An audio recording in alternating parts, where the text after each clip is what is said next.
Tammikuu tulla tupsahti ja pakkaset sen mukana. Ja mulla ei ole täällä ranchilla yhtään paikkaa, jonka sais lämpimäksi.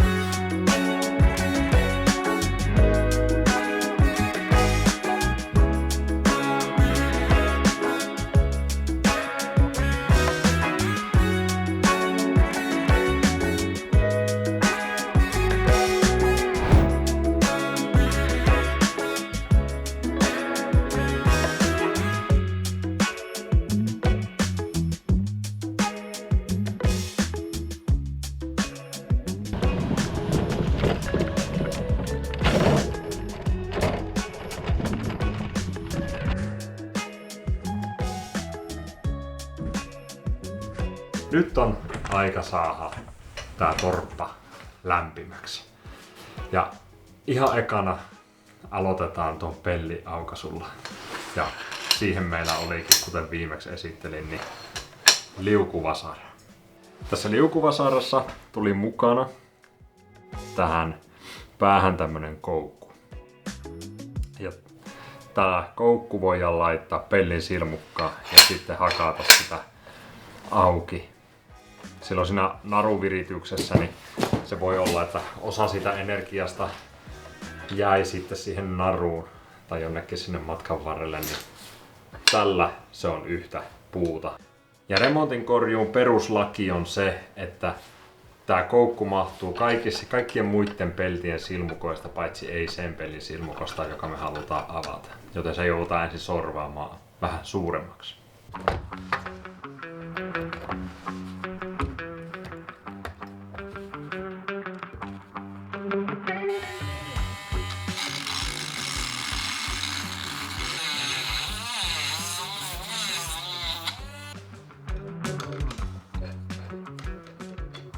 Sinnehän se liukuvasara lupsahti.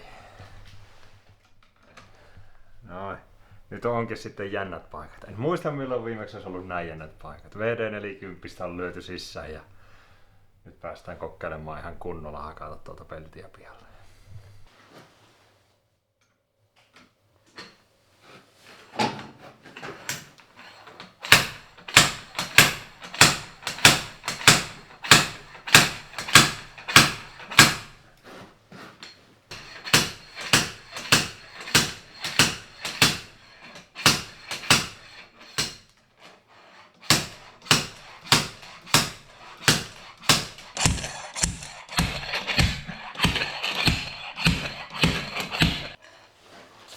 On vaan tiukassa.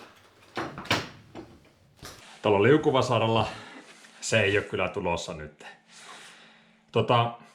Seuraavaksi hakataan sitä peltiä vähän sisäänpäin.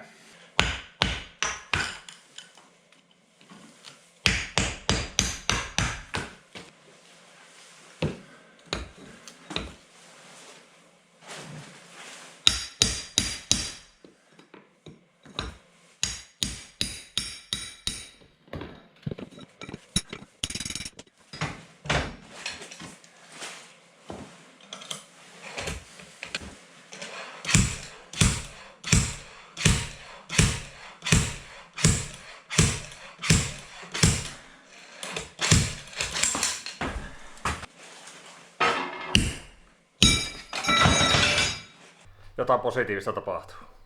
Ei ole enää kylmä, saapi ottaa kyllä takkia pois. Mutta eiköhän tuo lopun nyt tuon pellin kanssa leikkiminen.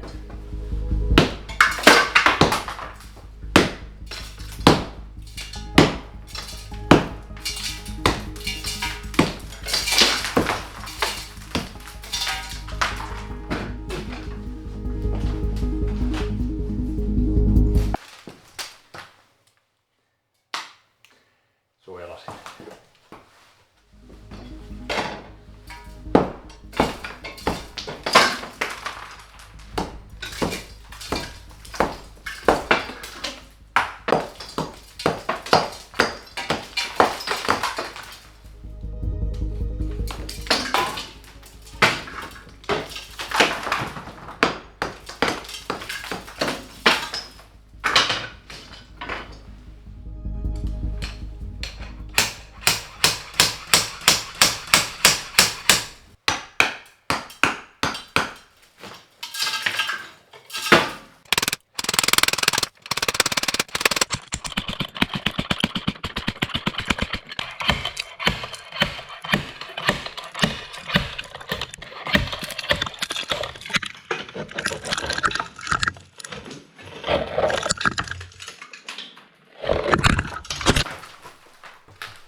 Siinä se nyt on. Kunnon mökki.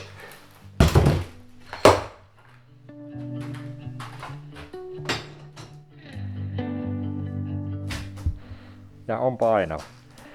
Mutta ei siinä, siihen on kertynyt tämmöstä jotain taukkaa.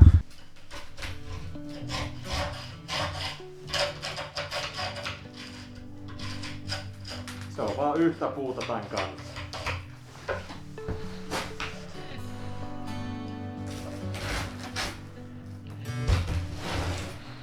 No, vaan ei oo enää. Se ei oo ainakaan enää estele sille, että vettääkö tää rööri vai ei.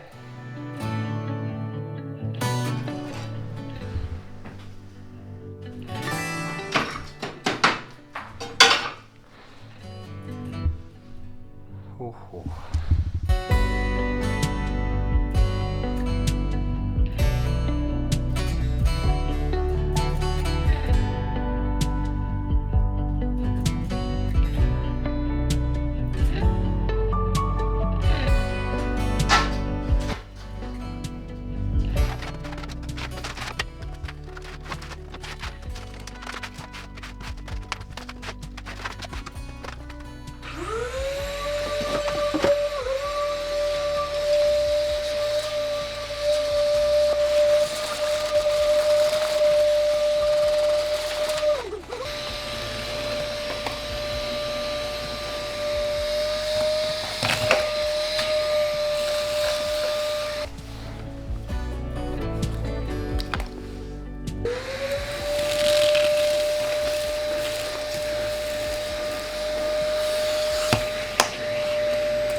Tältä puolen tupa on nyt puhdas. Tai röörit on puhtaat, eli tuolta toi on tuhkaimurilla vetästy puhtaaksi ja me nyt otin pellit pois. Sieltä on pelti irti, ei ole esteitä. Ja täältä kanssa imuroin ton luukun puhtaaksi. Sittenpä. Täälläkin on tapahtunut jotain. Hirveä sotku, eikä ole vielä imurikäyttöä, mutta otin tän tiukaan irti tuosta. Ihan sitä myötä, että onhan toi nyt niin ruma kapistus olla jossain tuvassa, että se ei tule kuitenkaan jäämään tänne, niin repäsin sen irti. Niin nyt vielä putsataan tää puoli. Voin pikkasen kokeilla laittaa paperia johonkin rööriin. Mutta kyllähän se nyt vahvasti näyttää siltä, että mä en ole mentävä tonne katolle. Siellä on ihan varmasti joku tukos.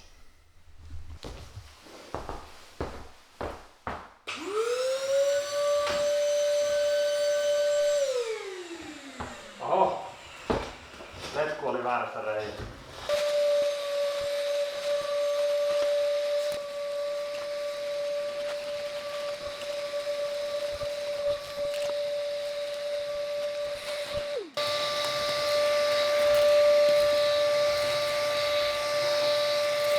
Työnnetään puhelin tonne rööriin ja katsotaan, että näkyykö taivasta.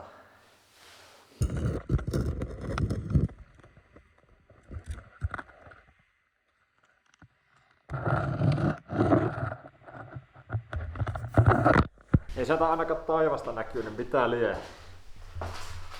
Kyllä se tilanne on nyt sellainen, että ei auta kun lähteä tonne katolle ja katsoa mitä sieltä rööristä löytyy. Käy vähän katsomassa, että minkälaisen virityksen me on tänne rakentanut, että pääsisi tonne katolle. Joku ehdotti, että vuokraat semmoisen auton peräkoukkuun laitettavan nosturi, niin sillä olisi päässyt turvallisesti tonne katolle. Hemmetin hyvä idea, mutta ei riitä ajokortti, ei sitten mihinkään. Pieni oli 900 kilon kärri. Niin siitä suivaantuneena niin rupesin suorittamaan pikkueet. Tällaisen viritelmän kehittelin, eli ostin tollaset noin 6 metri alumiinitikkat. Ja sitten tuossa linnunpönttöhommassa, jos muistatte, niin käytin niitä iänikuisia vanhoja tämän talon tikkaita, luultavasti ollut, ei ne tuolla katolla ole tolle ollut niin kuin ne nyt on. Ne on varmaan ollut seinällä ne tikkat. Mutta nyt ne on tuolla katolla. Mä hakkasin sieltä päästä noin 90 asteen kulman tuolta tikkaan toisen pää, että se pysyy tuossa harjalla. Mutta eihän myös siihen tietenkään luoda säälimättä. Veijän tuosta katosta läpi vaan ruuveilla vähän puuta tueksi. Silleen, että ne ei varmasti pääse tulemaan alas. Sitten lisäturvana ja backup-lääninä mulla on tässä, katon nämä pajut, niin sit jos kakkaus on tuulettymme, niin sit voi hypätä tänne pajuun. Eli no worry.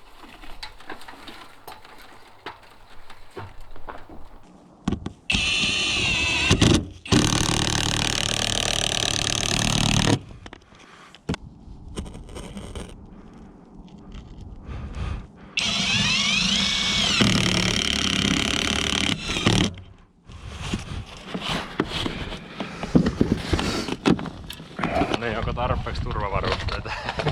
Ei tarvi kotipuolessakaan pelätä. Vaan kun tässä on liikaa, niin menee turvattomaksi.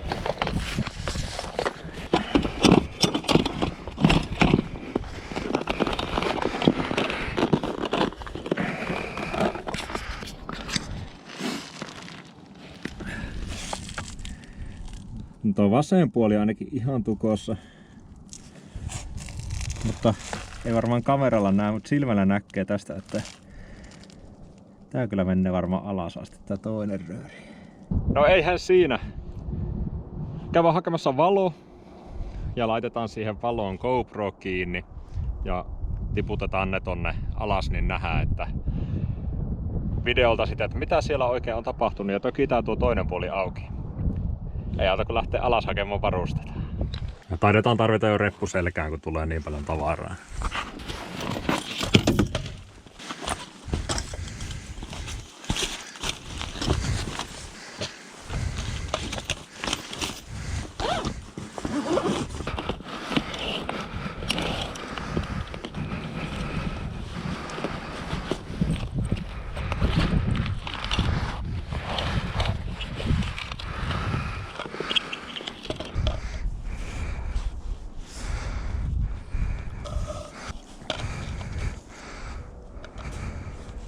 No niin, ja sit mennään.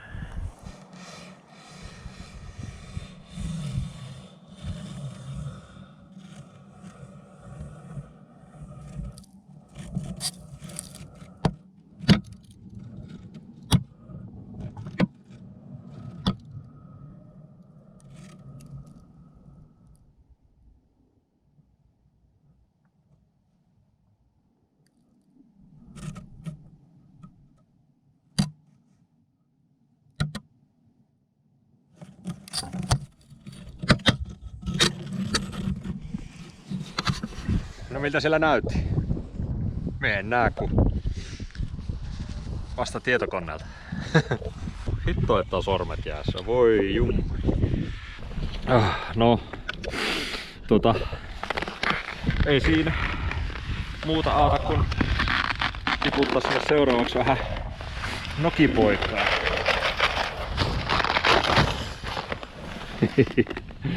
Ai että, kunnon kuula.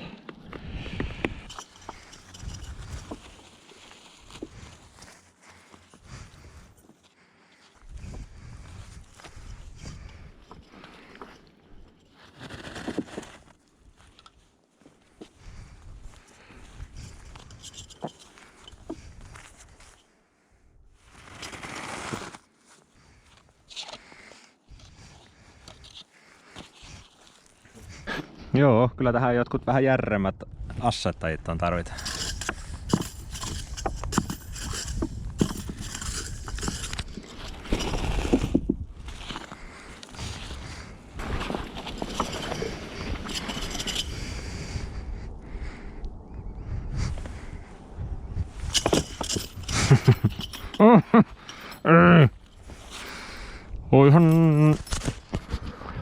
Voihan nokipoika, kuulakin jäi siihen. Se siitä saa kun ostaa taas 20 laatua. Aha. Voi poeris.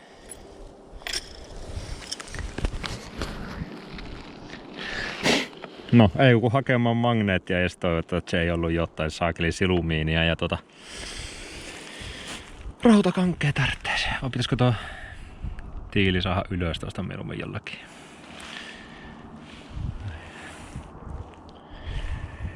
Oi. Dynamiittia tonne piippuun, sanon minä. Jos ei nauratas, niin itkettäs, niin mulla on 2 näitä Makita akkuparakoneita ja toinen on semmonen, mistä tää pistoli tai liivosi on vissiin rikki. Niin mulla on tää mukana tietysti. Ja se ei toimi. Ja mihin me olisin tarvinnut sitä? No, tuohon rautakankkeen. Siihen olisi pitänyt tehdä reikä, että se on saanut laittaa narun, että olisi voinut tiputtaa sitä rautakankkeen tuonne piippuun. Mutta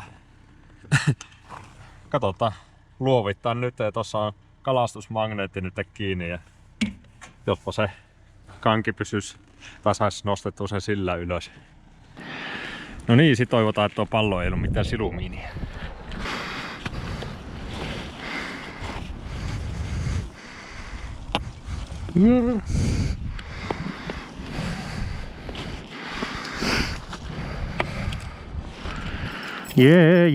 Jörkoton. En varmaan tätä nyt tarvita.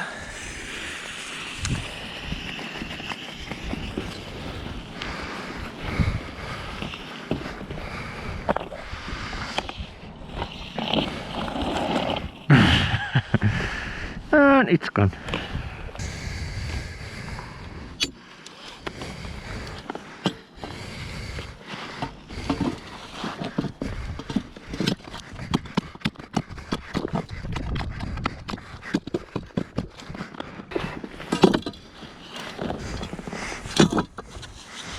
Näinköhän sitä joutuu purkamaan tätä piippua nyt tuolta ullakolta.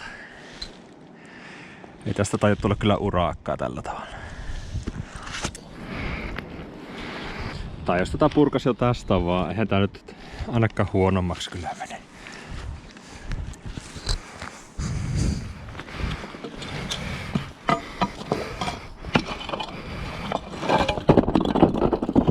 Oho.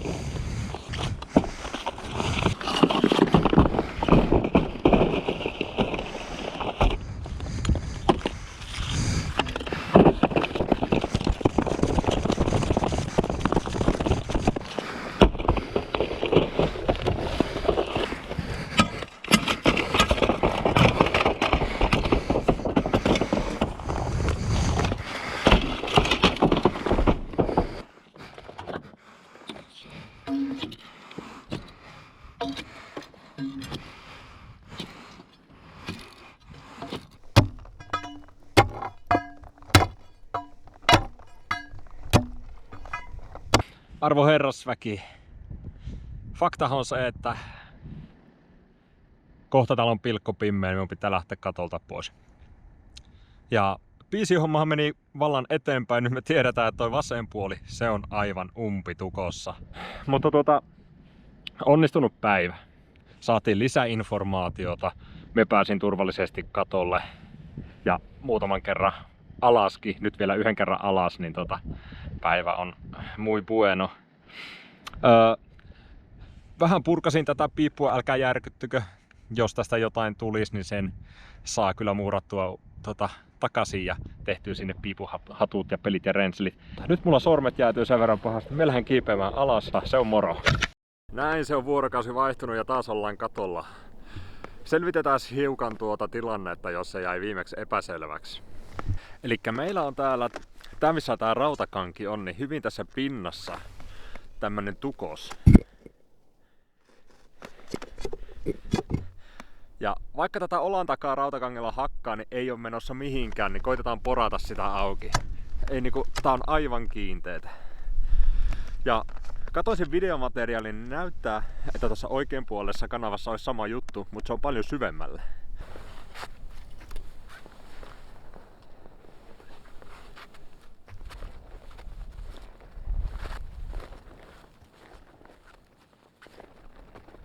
On se aikamoinen tukos, jos emme rautakanki eikä poraa läpi. Annetaan vaihteeksi taas vähän rautakankea ja katsotaan.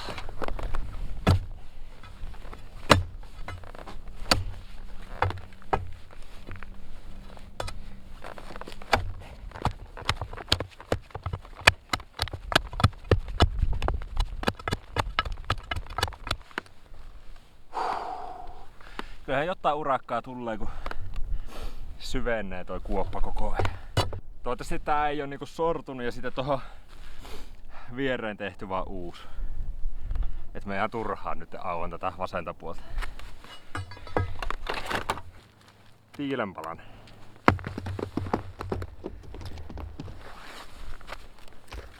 Nyt tätä kuoppaa on kaivettu rautakangella niin paljon, että mun käsi ei enää yllä tuota kauhoamaan tuota aineesta. Ja rautakangella me on hakannut tommosen kunnon kuopan jo tuonne.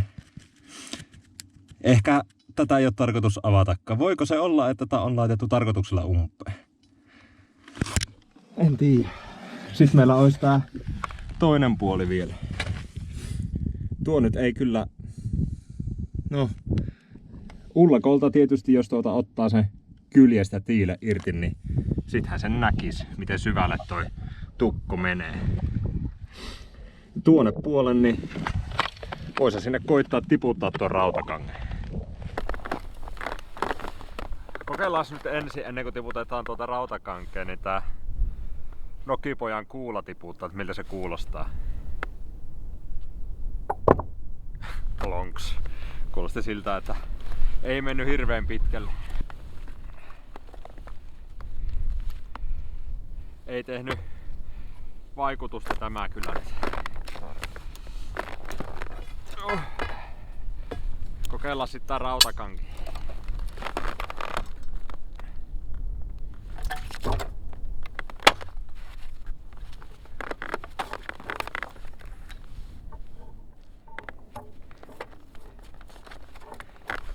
Ei vakuuttanut.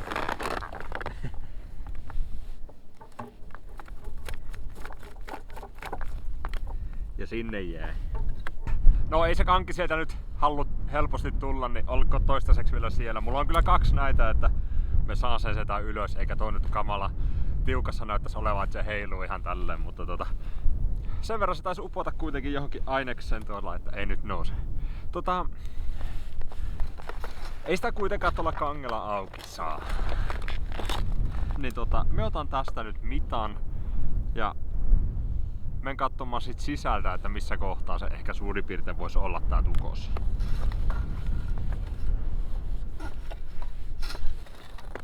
Tätä syvää.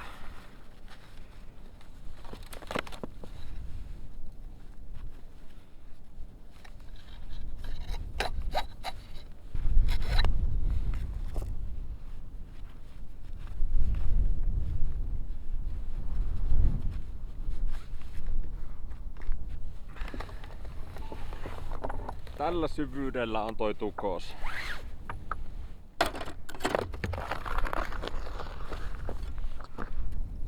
Niin lähdetään kattoo, että miltä se sisältä näyttäisi tältä korkeudelta.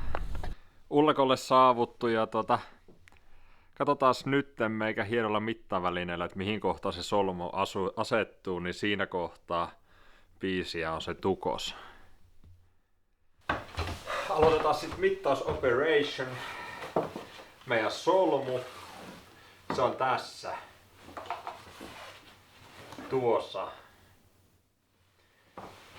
Ja nostetaan magneetti tonne ylärajaan, niin pieni toleranssi siinä on. Ja mihinkä se solmu osuu? No se osuu varmaan just tuohon lattian ja katon väliin. Eli ihan alimmainen tiili pitää siitä purkasta pois. Tietenkin.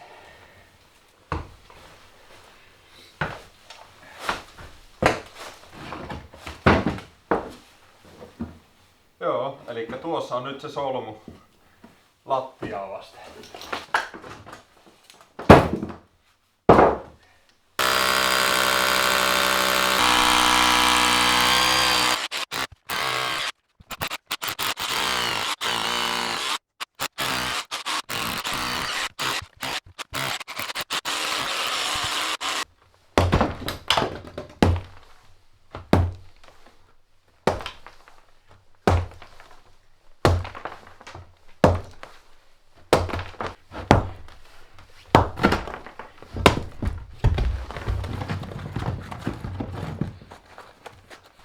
Katso, sieltä tuli lunta. Olisiko tää hyvä merkki? Kyllä, tuossa näkyy rautakanki.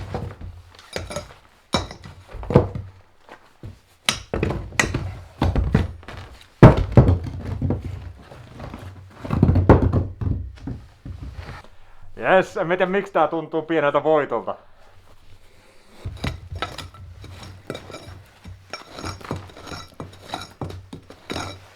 Tuossa on rautakanki.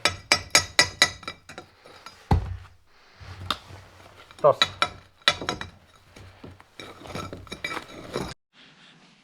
Aivan mahoton määrä tullut tätä tavaraa jo täältä.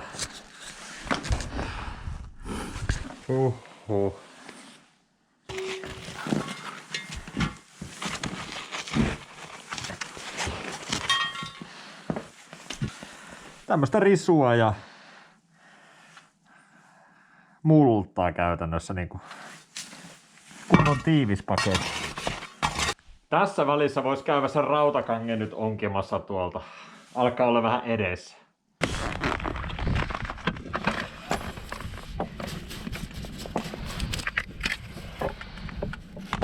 Vai pitäisikö se tiputtaa vielä kerran? Ei mennyt vieläkään läpi rautakanki. Vaikka se on naakanpessaan otettu jo puolikottikärrillistä. Huhhuh. Kyllä on piippu tukossa.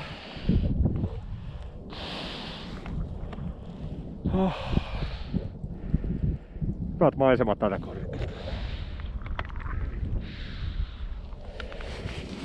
Tämähän pitäisi kans peittää kevytpressulla tai jollain, että estä kaikki lumi ja vesi sataisi tonne. No, keskitytään nyt ensin siihen, että saadaan auki toi. Kyllä me ollaan lähellä läpimurtoa jo nyt, me sanoisin.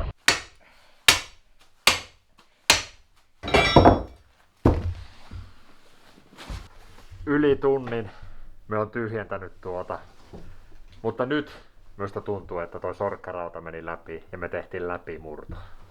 Aivan järkyttävän kokoinen setti tuli tätä taukkaa.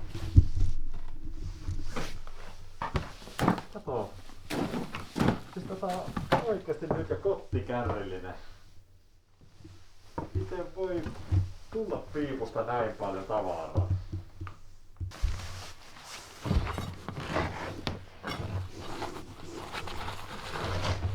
Sorkkarauta uppos ton kokoon. Me näen, että siellä on vielä tiiliskivi. Tuolla on tiiliskivi. Me otan sen pois sieltä vielä ja sitten tökit tän loppuun. Jee, jee, jee!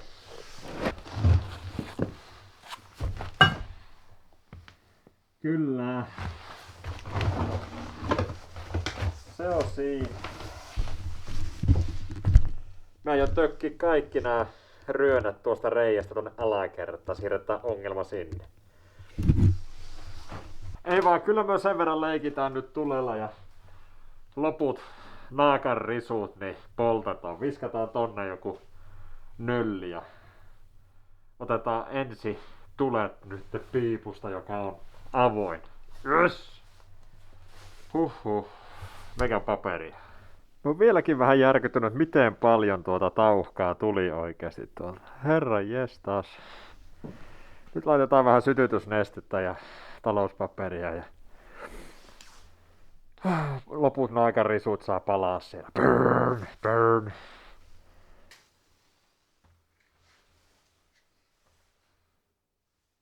Ui, miten kova veto siellä. Eihän tästä saa syttymään nyt.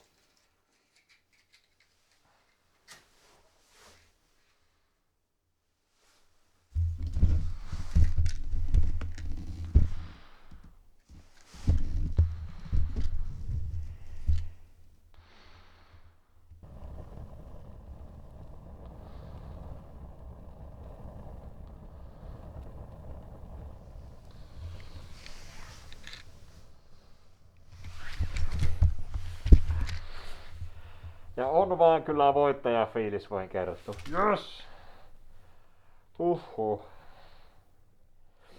Tää on ollut puolet suurempi Via Dolorosa, mitä se videossa näyttää.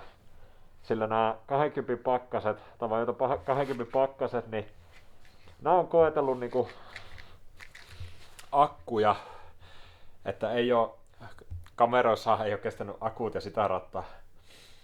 Ja kyllä on pitänyt olla sinnikäs, että on jaksanut tätä niinku viedä eteenpäin. Paljon oli haasteita ja ei ollut työkaluja ja tarvikkeita ja ei pessy katolle esille. Kukapa sitä kissahäntää nostaisi, jos ei kissa itse, niin pakko pikkuset taputukset antaa itselle, niin vitsi, hyvä fiilis. Nyt on hyvä fiilis. Eikä koskaan temunut minkään uunien tai hormien kanssa. Ja minulle tämä on biisi. Ja jossain kohtaa oli tommonen pieni murresana-ero. Tuli kommenteissa esille. Yes. Kun pääsee vähän torppaa lämmittämään, niin pystyy pakkasellakin touhumaan sitten täällä ja pääsee purkamaan sisältä noita pahveja sitten vielä hirsien ympäriltä ja sitä rottaa. Tää on niinku käänteen tekevä hetki. Tää oli pakko saada tehtyä, että hommat pystyisi etenemään.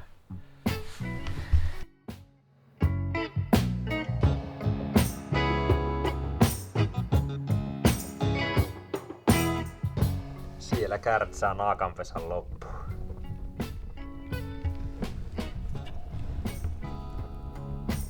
Vielä tätä tavaran paljoutta pitää ihmetellä, sillä kun otin tän tiilen irti tästä, niin sehän oli tässä tasossa se tauhka. Ja katsokaa nyt miten syvällä ollaan nytten menossa. Tämä on koko tää rautakangen pituus menee tonne. Et se oli niin syvä ja niin paljon tavaraa siinä syvyyssuunnassa tossa. Onko se nyt varmaan sitten linnut tuonut? Esimerkiksi se naakka sitten vuosien varrella, tai nyt on yli 10 vuotta varmaan ollut käyttämättä, niin onhan ne kerinnyt. Ja sitten tietysti tuuli ja kaikki on kuljettanut sitä tavaraa. Joo. Nyt me näytän sille vähän tuhkaa imuria vielä tuosta ja loput tökitään sitten tonne alakertaan. Ja toivotaan, että tää hormi oli se, johon se tuvan uuni on yhteydessä, että se ei ollut se toinen, koska ei sitä toistakaan ole varmastikaan umpeen laitettu, vaan se on yksinkertaisesti vaan tukossa. Siinä on sama juttu kuin tässä. Näin se vaan pimmeen kerkisi tehdä taas. Kyllä se vaan aikaa ottaa, kun rupeaa temuamaan näiden hommien kanssa. Mut vitsi, että on hyvä fiilis tosiaan. Nyt sai se oikean puoleen rööri auki ja saa nähdä sitten, että vaikuttaako se siihen tuvan uuniin, että saako nyt jo lämmitettyä tupaa vai joutuuko vielä sen vasemmankin puolen aukaisemaan. Mutta me on melko varma nyt tällä kokemuksella, että se vasenkin puoli on nyt naakan tekosia, että sitä ei ole tukittu tahallaan, joten kyllähän sekin voi aukasta. Joo, me lopetellaan tällä kertaa tähän. Tästä tuli varmaan aika pitkä video. Mutta kiitos, jos jaksoit olla tässä mukana ja toivottavasti ehkä jopa opit jotain biisistä, piipusta ja naakoista. Hyvä, nähdään seuraavassa. Se on moro.